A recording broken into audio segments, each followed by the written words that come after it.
నమస్తే, welcome to Telugu రాజ్యం. నేను విద్య.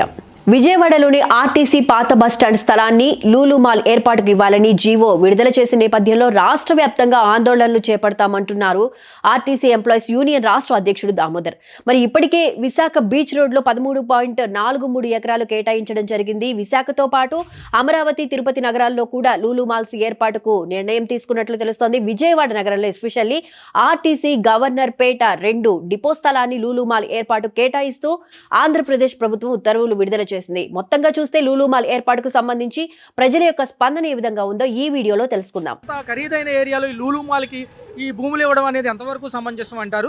ఎవరి నిర్ణయాలు కూడా వామపక్షాలు, ప్రతిపక్షాలు కూడా పెద్ద ఎత్తున పోరాటాలు చేస్తున్నాయి. ఎవరి నిర్ణయాలు పట్టించుకుంటే ప్రభుత్వం ఎందుకు ముందుకెళ్తుంది?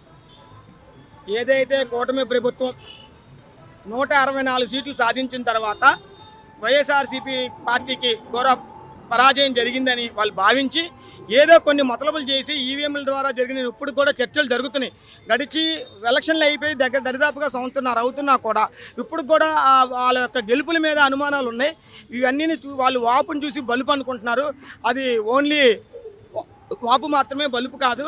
అంటే అటువంటి విజయం 164 సీట్లు వచ్చినాయని చెప్పినటువంటి విజయం వాళ్ళు సరైన విజయం కాదు. మేము 164 సీట్లు వచ్చినాయి కాబట్టి మమ్మల్ని ఎవరు అడగలేరు, అడిగే వాళ్ళు లేరు అని చెప్పి వాళ్ళు ఇష్టానుసారంగా ప్రవర్తిస్తున్నారు.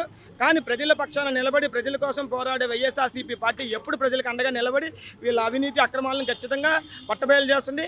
ఈరోజు నగరంలో అత్యంత విలువైనటువంటి 100 కోట్ల రూపాయలు విలువైనటువంటి భూమిని కేవలం లూలు మాల్ కేటాయించడంలో ఏంటి, ఎవరికి ఎంతంత వాటాలు వెళ్తున్నాయి? 100 రూపాయలకి పావల కోడికి 30 మసాలా అన్నట్టుగా 100 రూపాయలు 100 కోట్లు పెట్టుబడి పెడతారంట. వీళ్ళు 600 కోట్ల రూపాయలు స్థలం తీసుకుంటున్నారు. దీన్ని ఏ విధంగా చూడాలని ప్రజలకు తెలుసు. ఈరోజు ప్రజలు ఏం అమాయకులు కాదు, ప్రతి దానికోసం ఎదురు చూస్తున్నారు. ఖచ్చితంగా ఈ కూటమి ప్రభుత్వానికి తగిన బుద్ధి చెప్పే రోజులు ముందున్నాయి. ఇక్కడ తీసేసిన ఈ డిపోని ఎక్కడో రాళ్ల చెరువు దగ్గర, ఇబ్రహీంపట్నం దగ్గర ఇస్తామంటున్నారంట. అసలు అక్కడ రోడ్డే వ్యవస్థ లేదు, క్వారీ ఏరియా కదా అదంతా కూడా. అదే ఏమవుతుందంటే ప్రభుత్వాలు ఆదాయం లేదంటున్నారు, ప్రభుత్వానికి సమస్యలు రావట్లేదు అంటున్నారు, ఆర్టీసీ నష్టాలే ఉందంటున్నారు. ఇటువంటి నష్టాలు ఉన్న ఆర్టీసీకి అదే ఆర్టీసీలోనే బ్యాంకు లోన్లో పెట్టి అక్కడే ఒక సూపర్ కాంప్లెక్స్ కట్టి దాన్ని రెంట్లకి ఇచ్చి లేదా అమ్మి దాన్ని ఆర్టీసీకి ఆదాయం చేకూర్చొచ్చు. కానీ నా విజనరీ 40 సంవత్సరాల అనుభవం ఉన్నటువంటి మన ముఖ్యమంత్రి నారా చంద్రబాబు నాయుడు గారు ఆ విధంగా ముందుకెళ్లకుండా అప్పలంగా వాళ్ళకి వాటాలు వచ్చే విధంగా, వాళ్ళకి ధనం లాభం చేకూర్చే విధంగా వాళ్ళకి కేటాయించి ఇది తీసుకెళ్ళి ఎక్కడో కొండపల్లి ఇస్తూ ఉన్నారు. ఇప్పుడు మనం మామూలుగా మాట్లాడుకుంటా అండి, లూలు మాల్ అనేది పెద్ద సంస్థ. అటువంటి పెద్ద సంస్థలకి ఎటువంటి జనాలు వెళ్తారండి? ఈరోజు ఆటో కార్మికులు కానివ్వండి, రిక్షా కార్మికులు కానీ, డైలీ పనిచేసిన కూర్మికులు కానీ, కార్మికులు కానీ వెళ్ళే పరిస్థితి కాదు. అది పెద్ద పెద్ద బడాబాబులు, ఇండస్ట్రియలిస్టులు వెళ్ళేటువంటి మాల్స్ అవి ఎక్కడైనా పెట్టుకోండి, అది తీసుకెళ్ళి కొలుపుల్లో పెట్టండి. ఆ మాల్కి వెళ్ళాలనుకున్నవాడు ఎలాగైనా వెళ్తాడు. ఈ ప్రభుత్వం భూమిని తీసుకొచ్చి చక్కగా కాంప్లెక్స్లు కట్టి అద్దెలకు ఇచ్చి లేదా ఆర్టీసీకి ఆదాయం చేకూర్చొచ్చు కదా. అక్కడ ఎక్కడో దారులు లేనటువంటి తీసుకెళ్ళి అక్కడ భూములు ఇచ్చే బదులు ఇక్కడే ఇవ్వచ్చు కదా. ఆ లూలు మాల్ అక్కడ కట్టుకోమనండి. కానీ అలా కట్టుకోస్తే 100 కోట్ల పై చిలికే ఉంది ఒక ఎకరం చూసుకునే అనే ఏరియాలో ఇలాంటి నిర్ణయాలు ఎందుకు అంటారు? రెండోది, పాత బస్ స్టాండ్కి ఎంతో చరిత్ర ఉంది కదా. బ్రిటిష్ హయాం నుంచి కూడా ఎన్నో సర్వీసుల నిమిత్తం కూడా అక్కడి నుంచే పనులు ప్రారంభించారు. మరి ఇప్పుడు చూసుకుంటే తీసేయడం అనేది ఎంతవరకు సమంజసం? అసలుకే రద్దీగా ఉండే ఏరియా కదా అక్కడ. ఖచ్చితంగా మీరు చెప్పినట్టుగా దానికి ఎంతో చరిత్ర కలిగినటువంటి విజయవాడ బస్టాండ్, పాత బస్టాండ్ అది ఇప్పుడు కొన్ని 100 కోట్ల రూపాయలు విలువ చేసే భూమి నగరం నడిబడ్డులో ఉంది. అదే లూలు మాల్ కానీ వస్తే ఇప్పటికే ట్రాఫిక్ అస్తవ్యస్తం అయిపోయి విజయవాడ నగరానికి ఉన్న 4-5 రోడ్లు మాత్రమే, బందర్ రోడ్డు, ఏలూరు రోడ్డు, ఇటు వస్తే గాంధీనగర్, ఈ 4 రోడ్లు చాలా రద్దీగా ఉండే ప్రాంతం అది. అటువంటి ప్రాంతంలో ఈ మాల్ కట్టి ఇంకా ట్రాఫిక్ ఇబ్బంది కలిగే విధంగా చేస్తున్నారు. అదే తీసుకెళ్లి గన్నవరంలోనో లేకపోతే ఇంకా గొల్లపూడిలోనో లేకపోతే ఇంకో చోట ఎక్కడైనా కూడా పెట్టుకోవచ్చు. ప్రైవేట్ భూములు చాలా ఉన్నాయి. కానీ వాళ్ళకి లాభం అంతగా రాదు కాబట్టి, వాళ్ళకి అంతగా వాళ్ళు అనుకున్న వాటాలు లేకపోతే పర్సంటేజ్లు దక్కవు కాబట్టి ఇక్కడ ఇస్తున్నారు. సార్, ఎలా ఉంది సార్? వాళ్ళ పిఎస్సి మీటింగ్ కూడా ఉంది కేంద్ర కార్యాలయంలో తాడేపల్లిలో జగన్ గారి హయాంలో. ఎలా అనిపిస్తుంది సార్? ఒక పక్క చూసుకున్నట్లయితే గవర్నర్ గారు కూడా కలవడం జరిగింది, ఆయన హెల్త్ కూడా కనుక్కోవడం జరిగింది. ఏమంటారు, ఏం జరుగుతుంది? ఈరోజు రాష్ట్రంలో ఏదైతే కూటమి ప్రభుత్వం ఏర్పడిన తర్వాత ప్రజానాయకుల మీద, ప్రజల మీద, వాళ్ళు ఇచ్చిన హామీల మీద పోరాడుతున్న ప్రజానాయకులైనటువంటి వైఎస్ఆర్సీపీ పార్టీ నాయకుల మీద కానివ్వండి, కార్యకర్తల మీద కానీ అనేక అక్రమ కేసులు పెట్టి ప్రభుత్వమే రన్ చేసినటువంటి మద్యం దుకాణాల్లో ప్రభుత్వం ఎలా అవినీతి చేస్తుంది అనేది కనీసం కొంచెమైనా జ్ఞానం ఉండాలా. ఆ రోజు ఉదయం 11 గంటల నుంచి రాత్రి 8 గంటల వరకు వైన్ షాపులు రన్ చేసి ఉన్న బెల్ట్ షాపులను ఎత్తేసి పర్మిట్ రూములు తీసేసి అధిక ధరలు మద్యం పెంచి గవర్నమెంట్కి ఆదాయం చేకూరిస్తే అటువంటి దాంట్లో అవినీతి జరిగిందని చెప్పి ఈరోజు పుట్టి మాటలు చెప్తూ ఈరోజు 24 గంటలు తెల్లవారులు కూడా వైన్ షాపులు రన్ చేస్తూ బెల్ట్ షాపులు విచ్చలవిడిగా ఇచ్చేస్తూ పర్మిట్లు ఇచ్చేస్తూ కొన్ని వందల కోట్ల రూపాయలు డిస్టిలరీ వాళ్ళకి కానివ్వండి, వైన్ షాపుల వాళ్ళకి కానీ, వైన్ షాపులు పాడుకున్న వాళ్ళకి కానీ లాభం చేకూరుస్తున్నది ఈ గవర్నమెంట్లో అవినీతి జరుగుతుంది అనేది ప్రజలు గమనించాలా. అన్ని ప్రజలు గమనిస్తూనే ఉన్నారు. అదేవిధంగా ఈరోజు మా అధినాయకుడు వైఎస్ జగన్మోహన్ రెడ్డి గారు బీఎస్సీ మీటింగ్ చెప్పారు. ఈ కూటమి ప్రభుత్వం మీద చేస్తున్నటువంటి అరాచకాలు కానీ, అక్రమాలు కానీ ఎటువంటి భయాంతులకు గురి కావాల్సిన అవసరం లేదు. ఎవరు ఎన్ని కేసులు పెట్టినా మా మిథున్ రెడ్డి గారు ఈ దాంట్లో కడిగిన ముచ్చులాగా బయటకు వస్తారని ఖచ్చితంగా మేము చెప్తున్నాం. ఎందుకంటే ఆయన అటువంటి మచ్చలేని నాయకుడు. ఆయన నా తండ్రి గారైన పెద్దిరెడ్డి రామచంద్రారెడ్డి గారు కానివ్వండి, మిథున్ రెడ్డి గారు కానివ్వండి, ఎన్నో కొన్ని సంవత్సరాలుగా రాజకీయంలో ఉంటూ ప్రజలకు సేవ చేసినటువంటి వాళ్ళు కక్షపూరితంగా చిత్తూరు జిల్లాలో చంద్రబాబు నాయుడిని ఢీకొట్టిన మనగాడు మా పెద్దిరెడ్డి రామచంద్రారెడ్డి గారు. కాబట్టి ఆయన మీద కక్షపూరితంగా ఆయన తనని తీసుకెళ్లి జైల్లో పెట్టారు. మీ తాటాకి చెప్పులకి ఉడతప్పులకి ఎవరు భయపడరని కూడా తెలియజేస్తారు. పథకాలన్నీ కూడా ఒక పక్క సూపర్ 6లో భాగంగా ఇస్తామంటున్నారు. ఎలా అనిపిస్తుంది? ఇంట్లో ఏమేమి వస్తున్నాయి జనరల్గా? పెన్షన్ కానివ్వండి, ఇంకేమన్నా మిగతా పథకాలు? పెన్షన్లు అవి బాగానే వస్తున్నాయి కానీ మిగతా పథకాలు ఏమి లేవండి. చెప్పినట్టుగా ఏదైతే అప్పుడు నవరత్నాలు, ఇప్పుడేమో సూపర్ 6 కదా, దానికి కాంపిటీషన్గా ఎలా అనిపిస్తుంది? ఈ రేషన్ డోర్ డెలివరీలు ఆపేసి డిపోల్లోకి వెళ్ళడం ఇబ్బందిగా ఉందా, లేకపోతే ఇంకెలా ఉంది మిగతా కరెంట్ బిల్లులు, కరెంట్ ఛార్జీలు? కరెంట్ ఛార్జీలు అయితే మొత్తం మోగిపోతుందండి బాగా. ఇదివరకు 2000, 3000 వచ్చే వాళ్ళకేమో 6000, 7000 వస్తుంది. 500, 700 వచ్చే వాళ్ళకేమో 1500, 1600 వస్తుంది. కరెంట్ బిల్లు అయితే టూ మచ్గా ఉంది. చూసుకున్నట్లయితే కొత్తగా లూలు మాల్స్ అని వస్తున్నాయి. ఏదైతే గవర్నర్పేట పాత బస్ స్టాండ్ కానివ్వండి, ఇవన్నీ కూడా కొత్తగా లూలు మాల్ కేటాయిస్తామంటున్నారు. ఎలా ఉండబోతుంది? ఇది ఒక ఆర్థికంగా వెసులుబాటు ఉంటుందా గవర్నమెంట్కి? కొంచెం ఏదైనా డబ్బులు సంపాదించుకోవడానికి కానివ్వండి, లేకపోతే రేపు ఏదైనా పథకాలకు అవసరం అయితే మరి ఇవే కదా లూలు మాల్స్, విశాఖపట్నం, తిరుపతి అన్ని చోట్ల ఇస్తున్నారు. ఎలా అనిపిస్తుంది? అంటే పాత బస్ స్టాండ్ని అలా మార్చడం మంచిదేనంటారా? ఏమో నాకు లూలు మాల్స్ గురించి అసలు ఐడియా లేదండి నాకు. అయితే పాత బస్ స్టాండ్లో అది అలా మార్చకూడదు నా ఉద్దేశం అయితే. అది ఎలా ఉంది సార్? గతంలో ఎప్పటి నుంచో కూడా చూస్తూ ఉంటారు, బస్సులన్నీ కూడా మిగతా ఇటుపక్క సర్వీసులన్నీ అక్కడే ఉంటాయి. చూసుకున్నట్లయితే అది మళ్ళీ లూలు మాల్ కింద కన్వర్ట్ చేస్తే ఇబ్బంది అవుతుందా? ట్రాఫిక్ జామ్ ఏరియా కదా అక్కడ. అవును, చాలా ఇబ్బంది అయిపోయింది. ఆల్రెడీ ఓన్లీ బస్సులు పార్క్ చేసుకోవడానికి కొంచెం ఇబ్బందిగా ఉంటుంది. అలాంటిది లూలు మాల్స్ లాంటివి వచ్చినాయి అనుకోండి, ఇంకా టూ మచ్గా ఉంటుంది అనమాట. ఇక ట్రాఫిక్ అంతరాయం కలిగింది బాగా. గతంలో ఏంటంటే కొద్దిగా వెనక తగ్గాయి ఇవన్నీ కూడా, మళ్ళీ ఇప్పుడు ఊపందుకుంటున్నాయి. అంటే ఒకవేళ ఇవన్నీ ఉంటే ఎంతో మందికి ఉపాధి కల్పించవచ్చు అనేది ప్రభుత్వ వాదన. మరి లూలు మాల్స్ ఎప్పుడన్నా చూసారా గతంలో ఎక్కడన్నా?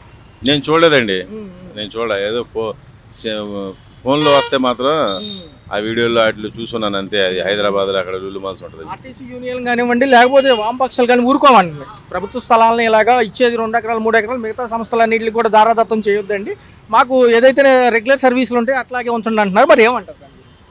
అంటే వాళ్ళు చెప్పింది కరెక్టేగా, వాళ్ళు చెప్పిన దాంట్లో న్యాయం ఉంది. మరి వాళ్ళతో ఏకీభవించాల్సిందే. మరి సార్, మాజీ ముఖ్యమంత్రి గారు గవర్నర్ కావడం జరిగింది నిన్న అబ్దుల్ నజీర్ గారిని. ఆయన హెల్త్ ఇష్యూ నిమిత్తం కూడా దంపతులు ఇద్దరు కలిశారు. ముఖ్యమంత్రి సతీమణి గారు కూడా, మాజీ ముఖ్యమంత్రి జగన్మోహన్ రెడ్డి గారు వాళ్ళ సతీమణి. ఎలా అనిపిస్తుంది? ఈ లిక్కర్ కుంభకోణం ఏదన్నా హడావుడి చేస్తుందా? జగన్ గారి వరకు వస్తుందా? అంత అవగాహన లేదండి నాకు. ఎలా ఉండబోతుంది సార్? ఈరోజు పొలిటికల్ అడ్వైజరీ కమిటీ మీటింగ్ ఉంది తాడేపల్లి కేంద్రంగా. మరి మళ్ళీ బలోపేతం చేస్తాము, జనంలోకి వస్తామని జగన్ గారు అంటున్నారు. ఎలా అనిపిస్తుంది? వస్తారేమో, ప్రజాదరణ ఉన్న వ్యక్తి కదా ఆయన, వస్తాడేమో. ఖచ్చితంగా మళ్ళీ రావచ్చు అంటారా? ఈసారి అవకాశం ఉందా? బీజేపీ కూడా ఎంపీ సీట్లు ఎక్కువ అడిగితే మళ్ళీ ఎటుంటుందో తెలియదు కదా. ఆయిల్ స్టాండ్ కూడా ఒకేసారి ఒకే ప్రభుత్వంతో ఉండదు. సో ఎలా ఉంటుంది? 70-80% రావచ్చు. చూసుకున్నట్లయితే ఎలా అనిపిస్తుంది సార్? కూటమి ప్రభుత్వం ఏదో అభివృద్ధి పనుల నిమిత్తం కూడా సంవత్సర పరిపాలన ఎలా అనిపించింది? ఇటు పక్క అమరావతి, పోలవరంతో పాటు అనేక కంపెనీలు తీసుకొస్తానంటుంది. ఎలా నడుస్తుంది? అదే అమరావతి డెవలప్ చూసుకుంటున్నారు, ఊరి మీద డెవలప్ చూసుకోవడం లేదు కదా. జనాలు రోడ్లు లేవు, ఎట్లా లేవు, ఏమి లేవు, అన్ని పరిస్థితులు అట్లాగనే ఉన్నాయి. ఏ విధంగా చేయాలో ఆ విధంగానే చేసేస్తున్నారు వాళ్ళు. కూటమి ప్రభుత్వం అండమే తప్పే కానీ వాళ్ళు రాజధాని బాగు చేసుకోవడం తప్పే కానీ వేరే విషయం ఏమి లేదు. చూస్తే లూలు మాల్స్ కి మన గవర్నర్పేట పాత బస్ స్టాండ్ ఇస్తామంటున్నారు. ఎలా అనిపిస్తుంది? ఈ విధానం మంచిదేనా? ఆ విషయం నాకు తెలియదు సార్. పాత బస్ స్టాండ్ సంగతి తెలియదు. అనుకుంటారు షాపింగ్ కాంప్లెక్స్ కడతారని చెప్పి అనుకుంటున్నారు, అంతవరకే. అంటే ఆ విధానం మంచిదేనంటారా? కొంచెం సంపద సృష్టికి లేదా గవర్నమెంట్ ట్యాక్సుల రూపంలో కొంత అమౌంట్ వస్తుంది కదా. గవర్నమెంట్ ట్యాక్స్ రూపంలో అంత వస్తుంది కానీ ప్రజలకు ఏమి లాభం లేదు. దానికి ఏమవుతుంది? దానివల్ల రోడ్లు ఇరుకు అయిపోయి వడ్డీ పరిస్థితులు. ఖచ్చితంగా రోడ్లు ఇరుకు అవుతాయి అంటారా? ఎందుకంటే అది బాగా ట్రాఫిక్ ఉన్న ఏరియా కదా. తర్వాత మెట్రో ట్రైన్ ఒకటి పెడుతున్నారు. మెట్రో ట్రైన్ వల్ల ఇక రోడ్ అంతా ఇది అయిపోతా ఉంటుంది. ఎలా ఉంటుంది సార్? అంటే గతంలో పాత బస్ స్టాండ్ పెద్ద పేరు ఉన్నది, రెండోది బాగా పెద్ద పేరు ఉన్నది. ఆ పాత బస్ స్టాండ్ కంటిన్యూస్ ఉండడమే మంచిది. చూసారా మీ టైంలో అది యాక్టివ్ లో ఉండేదా? అప్పుడు అంత టైంలో ఉండదు బస్ స్టాండ్. అదే ఫస్ట్ టైంలో బస్ స్టాండ్ అదే కదా ఇంతకుముందు. ఆర్టీసీ ఎంప్లాయీస్ యూనియన్స్ కూడా ఊరుకోమంటున్నారు. అది యథావిధిగా కొనసాగితేనే బాగుంటుంది అంటున్నారు వాళ్ళు. ఎందుకంటే ఈ ట్రాఫిక్ రద్దీలో బస్ స్టాండ్ నుంచి రావాలనే ఇబ్బంది అవుతుంది. అన్నీ కొన్ని సర్వీసులు ఎక్కడి నుంచి నడుస్తున్నాయి. సర్వీస్ ఎక్కడి నుంచి నడుస్తున్నాయండి. 4 ఎకరాలు అంటున్నారు సార్ సుమారు ఈ లూలు మాల్కి. ఎలా అనిపిస్తుంది? అంటే ఈ షాపింగ్ కాంప్లెక్స్ ఇవన్నీ వస్తే మళ్ళీ అదంతా ట్రాఫిక్ ఏరియా కదా. ట్రాఫిక్ ఏరియా అండి మొత్తం. Bold traffic area, Bandar road area traffic ఉంది. ఒక ఏలూరు రోడ్డే ట్రాఫిక్ లేదు అంతే. ఒకటి బస్ స్టాండ్, పాత బస్ స్టాండ్ మాత్రం ట్రాఫిక్ ఫుల్గా ఉంటుంది. అంతవరకు తప్ప ఇంకేం. సార్ కొన్ని ఏళ్ళు నడిచినట్టుంది ఈ కొత్త బస్ స్టాండ్ కట్టే అంతవరకు కూడా. ఆ బస్ స్టాండ్ ఏరియా ఎలా అనిపించింది? బస్సులు ఎలా ఉండేవి అంతకు ముందు? యొక్క ప్రయాణ సౌకర్యం ఎలా ఉండేది గతంలో? ముందు బాగానే ఉండేది, గతంలో బాగానే ఉండేది. ఇంతకుముందు ఇప్పుడు కూడా బాగానే ఉన్నది. గతంలో పాత కాంప్లెక్స్ ఉన్నాయండి. ఏమంటే కాంప్లెక్స్ అది డెవలప్ చేసుకుంటే మళ్ళీ షాపింగ్ కాంప్లెక్స్ పెట్టుకుంటే అదే బాగా అవుతుంది. బస్సులు పెట్టుకుంటే ఇంకా బాగా రన్నింగ్లో ఉంటుంది. అది మరి పార్కింగ్ వీర్కింగ్ అన్నీ పెట్టుకుంటే అన్నీ బాగుంటాయి అన్ని చోట. అప్పట్లో ప్రజలకి ఎంత వెసులుబాటు ఉండేది సార్ గతంలో? అప్పుడు ట్రాన్స్పోర్ట్లు ఆటోలు కూడా ఉండేవి కాదు కదా ఆ రోజు. అప్పుడు సిటీ బస్సులు బాగున్నాయి. ఇప్పుడు సిటీ బస్సులు లేకుండా పోయినాయి కదా అన్ని. ఒక చోట 2-3 సిటీ బస్సులు ఉంటే ఒక సిటీ బస్సు వేసారు. మొత్తం చాలా చోట్ల సిటీ బస్సులను తీసేసారు. సగానికి పైగా సిటీ బస్సులు తీసేసారు. పబ్లిక్ చాలా రిస్క్ లో పడుతున్నారు. బళ్ళు వేసుకుని ఎంతమంది తిరుగుతారు? బళ్ళు వేసుకుంటే బయటకు వస్తే పోలీసులతో ప్రాబ్లం. ఏదంటే ఏదో అది లేదు ఇది లేదని పట్టుకుంటారు. షాపింగ్ కాంప్లెక్స్ కడితే ఎలా ఉంటుంది సార్? రద్దీ ఏరియా కాబట్టి కొంచెం వెసులుబాటుగా ఉంటుంది అంటారా? కన్వీనియంట్గా ఏముందంటే బాగా ఇరుకాటంగా ఉంటుంది. మొత్తం 5 అంతే అట్లా ఇరుకాటం. రోడ్డు వెడల్పు అయితే కాంప్లెక్స్ బాగానే ఉంటుంది. రోడ్డు వెడల్పు లేనప్పుడు మనం చేసేది ఏం లేదు. ఎలా ఉంది సార్? చూస్తే జగన్మోహన్ రెడ్డి గారు ప్రజల్లోకి వస్తానంటున్నారు. ఇవాళ మీటింగ్ కూడా ఉంది తాడేపల్లి కేంద్రంలో. ఆయన వ్యవహారం ఎలా ఉంటుంది అంటారు సార్? ఎన్నికల్లో రాజకీయ సంగతి నాకు తెలియదు సార్. ఓన్లీ అది సార్. మనకు రాజకీయ సంగతి మాకు తెలియదు సార్. ఏదో మనం ఉన్నామా చేసామని చెప్తారు కదా. సింగపూర్ వెళ్ళారు కాబట్టి కంపెనీల గురించి ఏమంటారు? 2-3 కంపెనీలు రెడీగా ఉన్నాయంట. కంపెనీలు రెడీగా ఉన్నాయి. ఇక్కడే డెవలప్ కావాలి. కంపెనీలకి చేస్తారు, డెవలప్ చేసుకోవడం చేయడం. వాళ్ళ స్వార్థం కోసం వాళ్ళు ట్యాక్స్ గురించి కూడా గవర్నమెంట్ పాపులేషన్ సంబంధించి చేసుకోవడం చేస్తారు. నేను 45 సంవత్సరాలు అయింది విజయవాడ వచ్చి. ఇప్పటికి దాన్ని ఆ ఎన్టీ రామారావు వచ్చిన దాని పట్టాలు చెప్తామంటే దీన్ని బీగి తెంగారు. అంతేనా? దాని గుండా చలసాని వెంకటరత్నం అయిపోయాడు. మంచి మంచి మేధావులు అయిపోయారు. ఇవన్నీ ఎందుకంటే ఎన్ని రోజుల నుంచి 45 సంవత్సరాల నుంచి చూస్తున్నా. ఎవడన్నా కట్టాడా? ఆయాలు అది కట్టి పోతే మరి చెన్నారెడ్డి రంగాన్ని చంపినప్పుడు మరి చెన్నారెడ్డి ఓపెన్ చేసుకుంటా పోయాడు. ఇవన్నీ చూసినాయనండి. అంటే ఆ ప్రదేశం ఖాళీగా ఉంటుంది కాబట్టి లూలు మాల్స్ అలాంటి షాపింగ్ కాంప్లెక్స్ కడతామంటున్నారు. తిరుపతి, విశాఖపట్నంతో పాటు అక్కడ కూడా కడతాం. ఏమండి వాళ్ళ వరకు వాళ్ళు చూసుకుంటారండి. ఇదేంటో ఏ వ్యాపారస్తులైన వాళ్ళేగా ఉండేది. ఎవడన్నా ఉన్నారా? పలానా నీ బోటోడు నా బోటోడు ఉన్నాడా? నువ్వేయన్నా 4 మాటలు చెబితే నిన్ను దేశపోయి ఇగ్నింపు చేసేసి వాడిని చంపడమో కొట్టడమో కేసులు పెట్టడం ఇవే జరుగుతున్నాయి. 100 సంవత్సరాల పైన చరిత్ర ఉంది అంటున్నారా బస్ స్టాండ్కి? నిజమేనా? ఉంది. ఉంటే ఈ సుఖమే ఉంది. వచ్చి ఎందుకు లేపాడు అయ్యాలి? అది ఎందుకు లేపాడండి? అవసరం వచ్చిందే కదా. అంతకుముందు పాత బస్ స్టాండ్ అని ఏడుండేది, అది పోయింది. ఆడ పెట్టారు. వాళ్ళకి అవకాశం వచ్చింది తీసుకున్నారు. మళ్ళీ ఇది కాదని చెప్పి భాస్కరపేట బీకే మొత్తం లేవరే. 2వ అన్ని తాటాకులు కూర్చున్నాయి. వాళ్ళు లేపేశారు. అర్ధరాత్రి వచ్చి ఆ రోజు ఆపినట్టు ఆపి రంగా ఉన్నాడు బతికి. రాజు ఆడ కమ్యూనిస్ట్ గెలిచింది. వాళ్ళు ఆ డబ్బులు నింకొని వాళ్ళు పోయి సంతకం పెట్టి నా పాలన పోయినా ఆపుతానన్నాడు. ఆపారా? వీళ్ళు ఆడోళ్ళు ఆడు దెంకెళ్ళాడు. సిటీ సర్వీసులకి కొంచెం నిలుపుకోవడానికి అక్కడే కన్వీనియంట్. అది లేదండి. ఈటమ్మకి ఆడ లేదా? అంటే లూలు మాల్స్ ఇలాంటివి ఏంటంటే ఇవన్నీ కూడా ప్రైవేట్. నీకు డబ్బు ఉంది, నువ్వు కట్టుకుంటున్నావండి. దానికి ఏమి ఎవరికి సమాధానం లేదు. ప్రభుత్వ స్థలాలు కేటాయించడం మరి అది ప్రభుత్వం ఉంది కదా, ఇబ్బందిగా ఉంటుంది అంటున్నారు వాళ్ళు. ఏముందండి, వాళ్ళు కావాలని ఏ కాడికి ఉన్నది కాస్తే నూక్కొని పోతారు అంతే. ఈ డిపో ప్లేస్ లో ఇబ్రహీంపట్నం దగ్గర రాళ్ళ చెరువు దగ్గర ఇస్తామంటున్నారు. అక్కడి నుంచి రావాలంటే ఇబ్బంది అవుతుంది అంటున్నారు. ఏమండి, ఇబ్రహీంపట్నంలో ఏడున్నదాన్ని మామూలు గెట్టానుక చెరులో ఉన్నదాన్ని వదిలేసుకొని ఇబ్రహీంపట్నం గారి నుంచి వస్తారా? నువ్వు వస్తావా? ఎన్ని రోజులు వస్తావు? బాబాయ్ గారు, మీ సీనియారిటీ ప్రకారం అప్పట్లో సర్వీసులు ఎలా ఉండేవి? పాత బస్ స్టాండ్ నుంచి గవర్నర్పేట డిపో 2 చేశారు కదా, దాన్ని ఎలా ఉండేది? బాగుండేది. కిత అంటుండేది. ఇప్పుడు ఎంత కట్టినా ఏం చేసినా వీళ్ళు పెంచింది ఏం లేదు. ఆ ఎన్టీ రామారావు తీసేశాడు. సరే ఇరుగ్గా ఉంది అని చెప్పి దాన్ని లేపాడు, కట్టాడు. అంతలక్కలు ఇల్లు ఇచ్చాడు. ఆ ఇల్లు ఇచ్చినప్పుడు కూడా వరిమల నగరం కానీ సింగునగరం కానీ మొత్తం దాంట్లో ఉన్న జనాభే ఎవడు ఇలా. లాస్ట్కి మొన్న రాజశేఖర రెడ్డి వచ్చినప్పుడు భాస్కరరావుపేటకి పట్టాలు ఇచ్చాడు.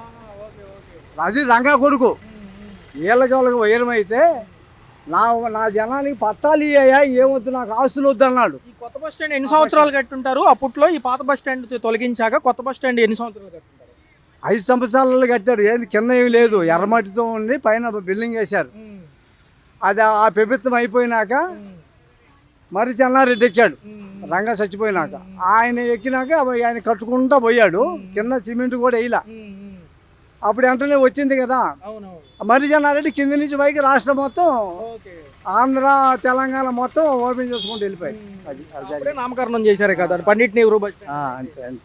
అదే పాత బస్ స్టాండ్ మంచి ఫేమస్ మంచి లెవెల్లో ఉండేది. ఎవడొచ్చినా కూర్చున్న మీటింగ్లు చెప్పినా కూడా మరి చెన్నారెడ్డి ప్రభుత్వంలో కాదు, జలమంగళరావు ప్రభుత్వంలో కూడా వాళ్ళు కూర్చుంటే సంతకారి దాకా ముఠా వాళ్ళు మొత్తం సాయంత్రం 6 గంటల దాకా ఉండి అప్పుడు కొట్టుడు మొదలుపెట్టారు. అప్పుడు మొత్తం పారిపోయి కృష్ణలంకలో వాసరావుపేట కృష్ణలంక అక్కడ అలా తిరిగి కిట్లో ఉండబడిపోయాం. చరిత్ర ఉంది కదా మరి, ఇప్పుడు అక్కడ షాపింగ్ మాల్స్ వస్తాం మంచిదే అంటారు, యాస్టీస్ కొనసాగిస్తే బాగుంటుంది. ఏమండి ఈ ఆస్తిని వాళ్ళు ఫారం చేసుకుంటాను రూపాయి లేని పోతారండి. టీవీలో రాదు, మీకు ఫోన్లో మీకు లైక్లు కొట్టుకోవడానికి పెట్టుకుంటారు. తీసుకురావచ్చు అంటారు అంటారు. అసలు అవసరం లేదండి, అది అవసరమే లేదు. వాళ్ళు ఉపయోగించుకోవడానికి కట్టుకొని వాళ్ళ వ్యాపారాలు చేసుకోవడానికే దాన్ని ఏం పనికిరాదు. ఇప్పుడు బందర్ రోడ్లో ఉంది, బందర్ రోడ్లో కట్టారండి ఆయాల చిన్న బంగళా. ఏ బంగళా అయినా కలెక్టర్ కానీ ఎవరైనా కానీ మామూలుగా ఎమ్మెల్యే కానీ 14 మంది వస్తే అన్న నిలబడేవాళ్ళు. అది పడిపోయి నెర్రెలు కొట్టింది. నేను ఆ తారు పేపర్లు ఐరేను మున్సిపాలిటీ మొత్తం చేశాను. ఎన్టీఆర్ కాంప్లెక్స్కి దాంట్లో నుంచి తోలేము, మరి సిఆర్ స్కూల్కి దాంట్లో నుంచి తోలేము, ఏలూరు రూట్లో ఉన్నదానికి దాంట్లో నుంచి తోలేము, మరి ఇక్కడ మన చుట్టుకుంట్లో ఉన్నదానికి దాంట్లో నుంచి తోలేము. అది జీవో తయారు చేసుకొని ఎవరితో కొని చేసుకోవాలని అంతలోకి దాన్ని చేసినాక రైతు బజార్ పెట్టారు. రైతు బజార్లో దూకాను బందర్ రోడ్లో నుంచి. సుమారు బ్రిటిష్ వాళ్ళ టైం నుంచి ఉందంటారా పాత బస్ స్టాండ్ ఏమన్నా ఆహాయము? ఎప్పుడు ఉంచండి అది ఇవాళ ఉంటుందంటే బ్రిటిష్ వాళ్ళ పరిపాలన నుంచే ఉంది. అది ఈ నడి మధ్య ఉంది. ఇక్కడ మామూలుగా చిన్న బస్ స్టాండ్ అనేది పాత బస్ స్టాండ్ ఉండేది, అది అయిపోయినాక దాన్ని ఉపయోగించారు. పరిపాలన చూశారు, ఏంటి కార్మికుడికి సంబంధించి ఏమన్నా బాగున్నాయా అంశాలు, అసలు ఏం జరుగుతుంది ఇక్కడ? అవునండి, మీ ఒక బాధలు చెప్పు. మా బాధలు ఏముంది సార్, ఈ ఓలా ఊబర్ వచ్చిన తర్వాత ఆటోల రేట్లు పడిపోయినాయి. వాళ్ళు ఒక కార్పొరేట్ సమస్య వచ్చి వాళ్ళు నిర్ణయిస్తాం ఏంటండి, గవర్నమెంట్ నిర్ణయించాలి. ఏదైనా సరే గవర్నమెంట్ ద్వారాగా మేము తీసుకోవాలి. గవర్నమెంట్ చెల్లితే నాకు ఒక అవకాశం ఉంటుంది, కానీ గవర్నమెంట్ తీసుకోవట్లేదు. ఇది ఒక కార్పొరేట్ సమస్యలు వచ్చి వీళ్ళు పెత్తనం చేస్తాం ఏంటి, వీళ్ళకి చేయకూడదండి. అయితే మాకు పాత రేట్లుగా మీటర్ రేటుగా ఎలాగైతే ఫిక్స్ చేశారో అదే రేటుగా మాకు ఇవ్వాలి. ప్రభుత్వ నిర్ణయాలు కూడా బాగా గట్టిగానే ఉంటున్నాయి. ప్రభుత్వ ఆస్తులు కూడా ప్రైవేటీకరణ చేస్తుంది. ఒక పక్క ఇటుపక్క చూసుకుంటే లూలు మాల్ అని చెప్పి ఇక్కడ ఆర్టీసీ డిపోలో కూడా వస్తుంది. ఒక పక్క ఆల్రెడీ రద్దీ ఏరియా ఇది. మీరు ఏమంటారు దానిపైన? అట్లాంటి అంశాల్లో లూలు మాల్ కట్టడం ఏంటి? పాత బస్ స్టాండ్ తీసేసి లూలు మాల్ కడతామంటారు. పాత బస్ స్టాండ్ ఉంది కదా, అక్కడ తీసేసి లూలు మాల్ అని కొత్తగా కడతామంటున్నారు, షాపింగ్ కాంప్లెక్స్. ఆల్రెడీ ఎలా ఉంటుంది అంటారు ఆ ఏరియా? మీకు తెలుసు కదా. అదైతే తెలియదండి, ఎందుకంటే మాకేంటంటే మా సమస్య మాకు ఉంది కాబట్టి మేము ఒక మాట చెప్పుకోగలుగుతున్నాం సార్. అది పక్క చూసుకుంటే ఉచిత బస్సు ప్రయాణం ఆగస్టు 15 నుంచి ఉంది. ఒక పక్క కిస్తీలని, కేసులని, ఇటు పక్క రిపేర్లని, మెయింటెనెన్స్లని వీటికే కడతారా ఏంటి? అసలు జీవితం ఎలా ఉంది? ఈ ఫ్యామిలీని ఎలా లాగుతున్నారు? అందుకే సార్ ఈ కార్పొరేట్ సమస్యలు కాదు, మాకు గవర్నమెంట్ నిర్ణయించాలా. మీటర్ రేటు మీద ఎలాగైతే వెళ్ళామో అలాగొస్తే అందరూ ఆటో డ్రైవర్లు కూడా చక్కగా ఫ్యామిలీలతో రన్నింగ్ అవుతారు. అంతేగాని ఒక కార్పొరేట్ సమస్య వచ్చి గవర్నమెంట్ కాదు, గవర్నమెంట్కి వెళ్తే ఏదో రూపంగానే ఉంటుంది. ప్రైవేటీ రంగంలో ఈ వైట్ నెట్ల మీద తోలే వాళ్ళు అసలు పట్టించుకొని ప్రభుత్వాలు ఎందుకని మీ మీద ఇలాగ కేసులు రాస్తాం ఏంటి? అసలు ఏం చెప్తాం సార్, మేము చెప్పేది ఏం లేదండి. వీళ్ళంతా ప్రభుత్వం నిర్ణయించిందని చెప్పేసి అని వాళ్ళు వస్తున్నారు బయటికి. వాళ్ళు ఎవరో ఏంటి అనేది కూడా తెలియదు. ఒక ఓలా అంటే ఓలా ఒక బ్రాండ్ అనేది ఒక గుర్తుండాలి. మేము ఆటో డ్రైవర్ అని చెప్పేసి అని మేము కాకి షర్ట్ ఎలా వేసుకున్నామో వీళ్ళు ఆటో డ్రైవర్లు కాదు ఓలా అంటున్నారు. అసలు వాళ్ళు ఒరిజినల్గా ఓలా సంబంధించిన వాళ్ళ లేకపోతే వేరే సంబంధించిన వాళ్ళు మాట్లాడుతున్నారా? బయట వాహనాలతోనూ చుట్టుపక్కల వాహనాలతోనూ ఇబ్బంది అవుతుంది. పర్మిట్లు ఉన్నా కానీ పట్టించుకోవట్లేదు. పర్మిట్లకి ఎంత తీసుకుంటున్నారు సార్ సంవత్సరం వారు? 80-90 వేలు ఒక ఆయన అంటున్నాడు మొన్న, నిజమేనా? అవునండి, సిటీ లోకల్ పర్మిట్ అయితే 90,000 రూపాయలు ఖరీదు ఉందండి. బడ్లకు ఫైనాన్షియలే కట్టుకోవాలా. ఈ పర్మిట్లకి ఈ కేసులు కాడ 130 రూపాయలు ఉండే చలానా 1000-130 రూపాయలు అయింది.